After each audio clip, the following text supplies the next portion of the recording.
माँ शारदा, जो कि माँ सरस्वती का रूप मानी जाती हैं। भारत में आपको माँ शारदा के अनेक मंदिर देखने को मिलेंगे, परंतु क्या आप जानते हैं कि पाकिस्तान के पीओके में भी माँ शारदा का एक प्राचीन मंदिर आज भी मौजूद है, जो कि आजकल चर्चा का विषय बना हुआ है।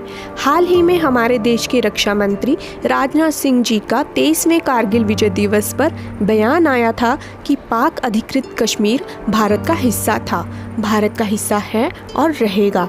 ऐसा कैसे हो सकता है कि भगवान शिव के रूप में बाबा अमरनाथ हमारे साथ हैं और माँ शारदा शक्ति LOC के दूसरी ओर हैं।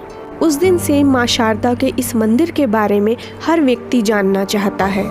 आज की इस वीडियो में हम आपको पीओके में स्थापित माँ शारदा के मंदिर की पूरी जानकारी देंगे। तो चलिए करते हैं आज का वीडियो शुरू। आप सभी जानते हैं कि पीओके कश्मीर का वो हिस्सा है जो पाकिस्तान के अधिकृत है। विभाजन से पहले जम्मू कश्मीर में मार्तंड सूर्य मंदिर, अमरनाथ गुफा व शारदा पीठ 3 मुख्य तीर्थ स्थल थे। माँ शारदा शक्तिपीठ कश्मीरी पंडितों की कुल देवी हैं, परंतु विभाजन के बाद भारतीयों का इस मंदिर में जाने पर प्रतिबंध लगा दिया गया। आज 75 सालों बाद फिर से माँ शारदा शक्तिपीठ का अस्तित्व उजागर होने लगा है। माँ शारदा का यह मंदिर पीओके के मुजफ्फराबाद से 140 किलोमीटर और कश्मीर के कुपवाड़ा से 30 किलोमीटर की दूरी पर है। माँ का मंदिर 6500 फीट की ऊंचाई पर उस हरमुख पहाड़ पर स्थित है जहाँ नीलम, मधुमती व सरगुन नदी का संगम होता है। माना जाता है कि यह 18 महाशक्तिपीठों में से एक है जहाँ माता सती का दायां हाथ गिरा था। इस मंदिर से जुड़ी एक लोक कथा यह भी है कि जब अच्छाई व बुराई के बीच युद्ध हो रहा था, तब देवी शारदा ने ज्ञान के पात्र की रक्षा की थी। माँ शारदा ये पात्र लेकर घाटी पर चली गई और उसे गहरे गड्ढे में छिपा दिया। उन्होंने पात्र को ढकने के लिए खुद को ढांचे में बदल लिया, जो कि शारदा पीठ के रूप में खड़ा है। माना जाता है कि शुक्ल पक्ष की अष्टमी को मंदिर हिलने लगता है और सबसे ज़्यादा असाधारण प्रभाव पैदा करता है। शारदा मंदिर का इतिहास हजारों साल पुराना है। कुछ इतिहासकारों के अनुसार मंदिर का निर्माण 5000 वर्ष पहले हुआ था और कुछ के अनुसार सम्राट अशोक ने 273 ईसा पूर्व करवाया था।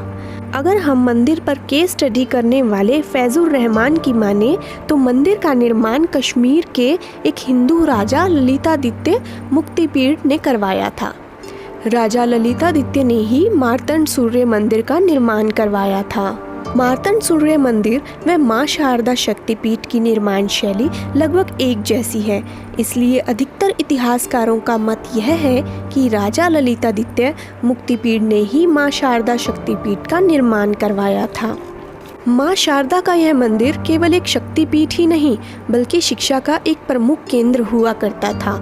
यहाँ पर शारदा यूनिवर्सिटी हुआ करती थी, जहाँ देश विदेश से छात्र पढ़ने आते थे।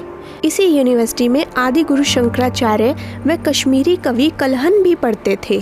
इस यूनिवर्सिटी में लगभग 5000 छात्र शिक्षा प्राप्त करते थे और यहाँ दुनिया की सबसे बड़ी लाइब्रेरी हुआ करती थी।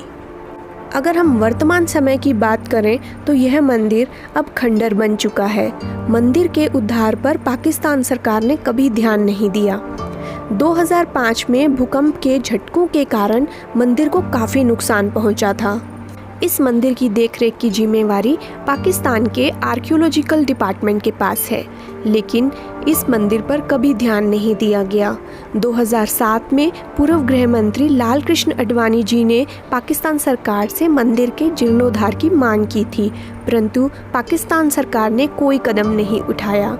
कई बार भारतीय तीर्थयात्रियों ने शारदा पीठ जाने की अनुमति की मांग की, परंतु कोई नतीजा नहीं निकला। आज़ादी के 72 साल बाद 2020 में एक हांगकांग के रहने वाले हिंदू परिवार ने वहां पहली बार मां शारदा की पूजा अर्चना की। जैसा कि आप जानते हैं कि अगस्त 2020 में अयोध्या में राम मंदिर के लिए जो नींव रखी गई थी, उसमें देश के अलग अलग हिस्सों से लाई गई मिट्टी व नदियों के जल डाले गए। इसमें शारदा शक्तिपीठ से भी मिट्टी लाई गई थी, जबकि पीओके में किसी भारतीय को जाने की इजाज़त नहीं है। इसलिए चीन में रहने वाले कर्नाटक के वेंकटेश रमन व उनकी पत्नी को पीओके भेजा गया था मिट्टी लाने के लिए।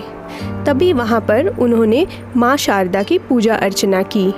अब रक्षा मंत्री जी के बयान के आने के बाद फिर से मंदिर चर्चा का विषय बन गया है।